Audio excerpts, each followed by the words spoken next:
The question actually has to do with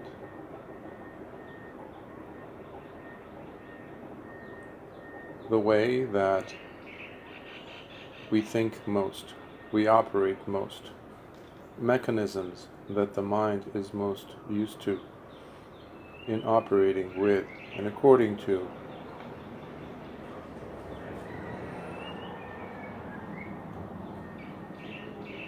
So when you sit to meditate, it depends from one person to the next as to what type of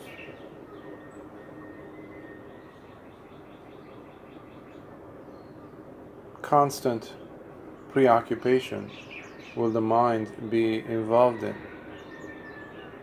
For example, one person might be dealing with issues about the body, worrisome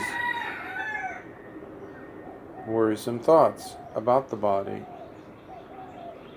Another might be dealing with thoughts on security, safety, whether in the form of obtaining something, securing a job, making enough money to pay for their needs for that time period. Another might be looking for a sense of belonging by someone or some people, acceptance by someone, acceptance by another, which is another form of seeking security, where the person does not feel that dreadful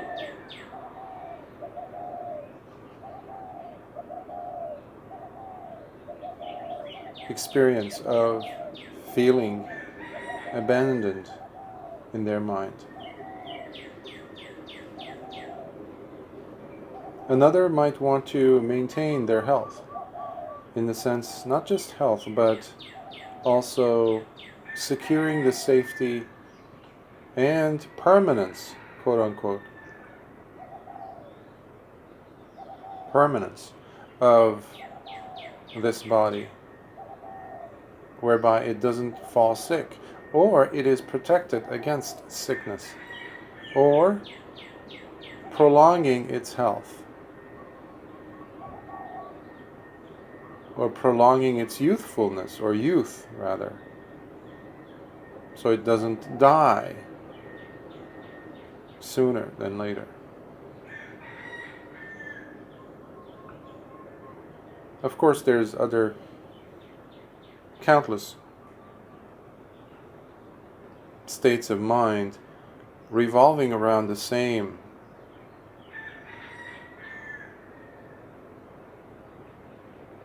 sense of restlessness. But what I'm saying is the causes might be as diverse, as numerous as there are people sitting to meditate. And it fluctuates from one thing to the next with the same person. So it's never the same. Sometimes it might look like it's the very same thing, but there is the predominance of one thing over other kileshas, over other nivaranas or hindrances. Kileshas being defilements, by the way.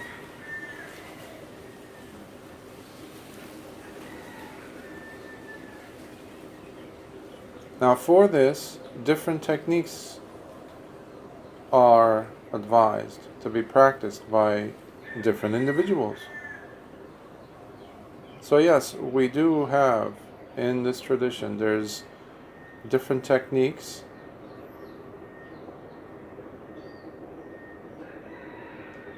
Even though we have, in the beginning stages to establish mindfulness, to establish wisdom, to establish the mind in samadhi, we can start from a few places. Those few can actually be expanded to about 40, but typically, not to create a dizzying experience in the mind of the newcomer to meditation, we have the breath meditation, where the person is observing the breath coming in and out at the point of contact.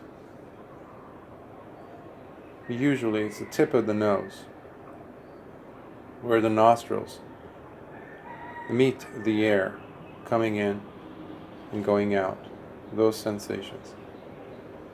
Not following through with what happens as the air goes through the body and it comes out. No. Another very powerful technique also is metta, when done right. Emphasis on that. When done right.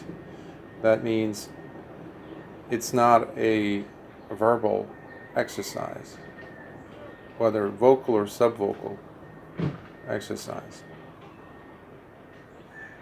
So it has to do with the feeling being generated within the body, where we feel it. And then we radiate that out to a spiritual friend after we felt it within us. And this practice, this metta practice, also involves establishing ourselves first in the atmosphere, mental atmosphere of forgiveness. So,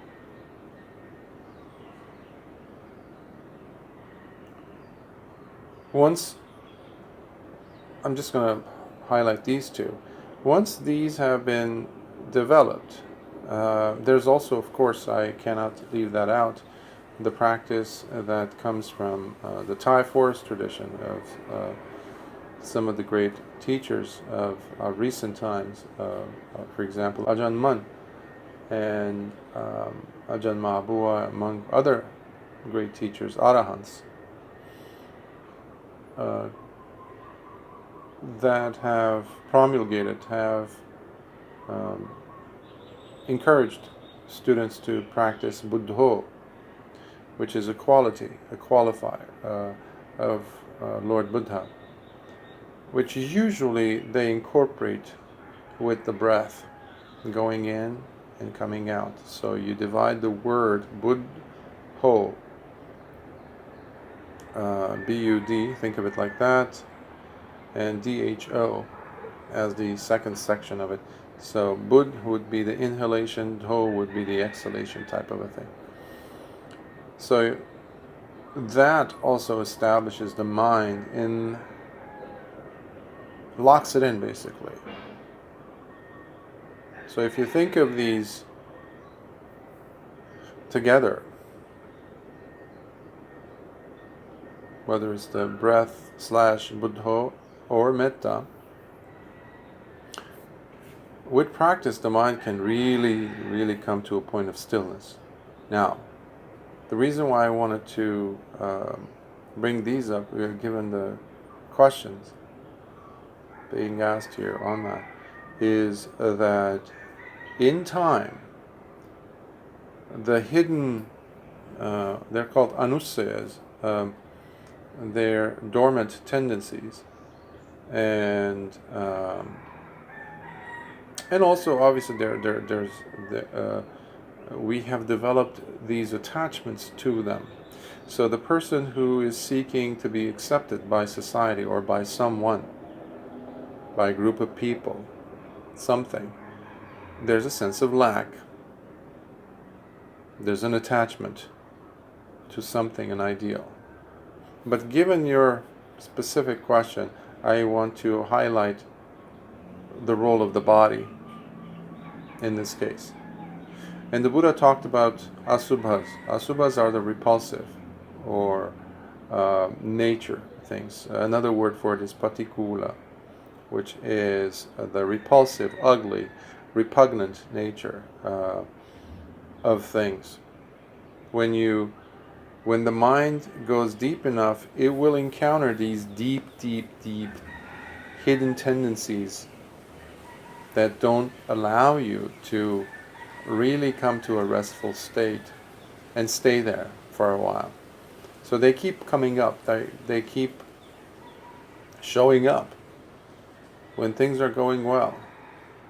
And even when you are flying high, everything seemed to be going well, suddenly there's this boom, impact.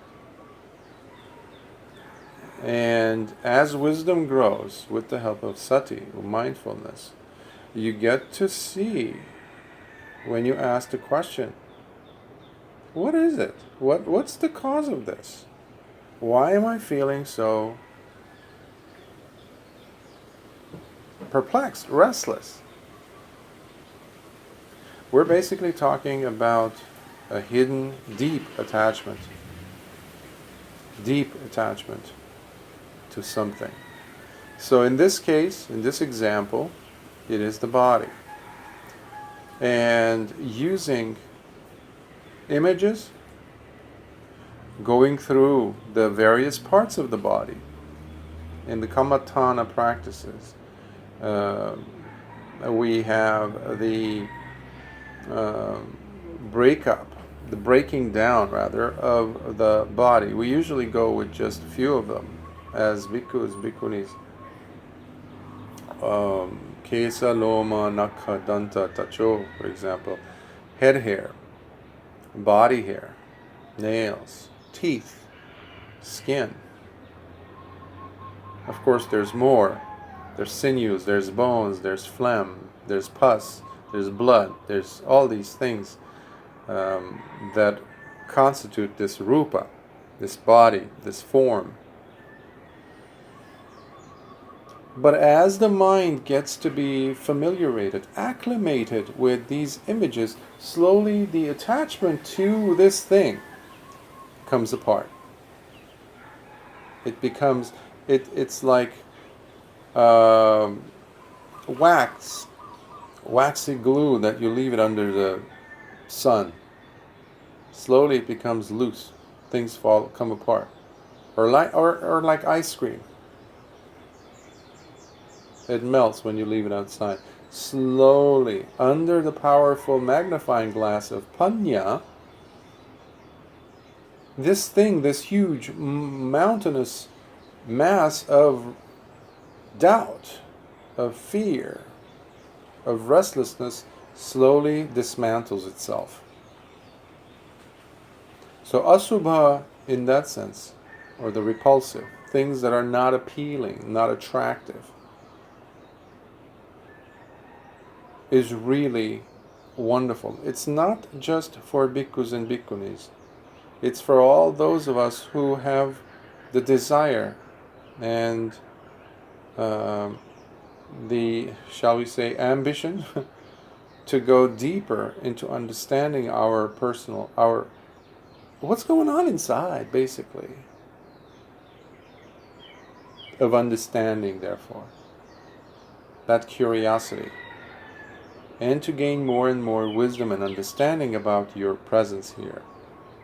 So, eventually whoever is practicing the Buddha's path, sooner or later comes to that fork in the road to ask themselves, why am I sitting? Why am I meditating? The wise among us will say, I'm practicing to get rid of suffering, period. Not some trance-like experience, not some just temporary joy. No, I'm trying to get rid of suffering, and that's what we mean by getting rid of samsara. To lock it in permanently. Well, we're not going to be locking in permanently unless we ask these deep questions and come face to face with our hang-ups, with our own attachments, anusayas. And the kileshas can get very subtle. There's a lot of meditators out there who have really come a long way, but they're stuck. And they've been stuck for decades. And they think they are at the right place. They've reached it. But they haven't. Because when you live with them, you see that the kileshas are really loud. Anusayas are pretty tangible. This is not a judgment or critique of them.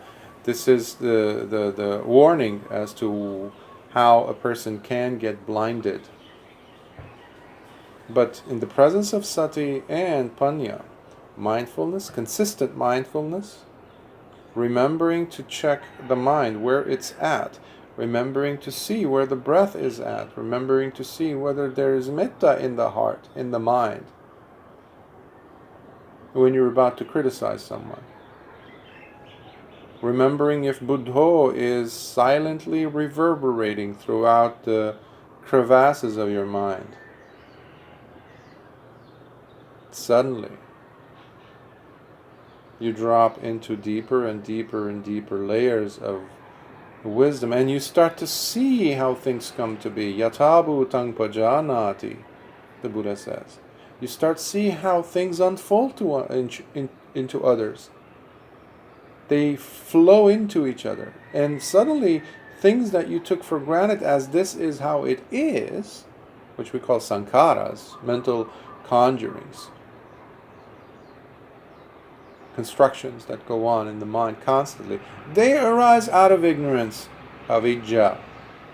Avidya pachaya sankhara, the Buddha says. You see the connections. And now you look at it from another angle. You try to eliminate these sankharas by going at the very hot spot. In this case, the attachment that you have towards the body, to maintain its health perpetually. That's not possible anyhow. Logically you understand that, but on a visceral level you don't still. You still want to maintain its health. Okay.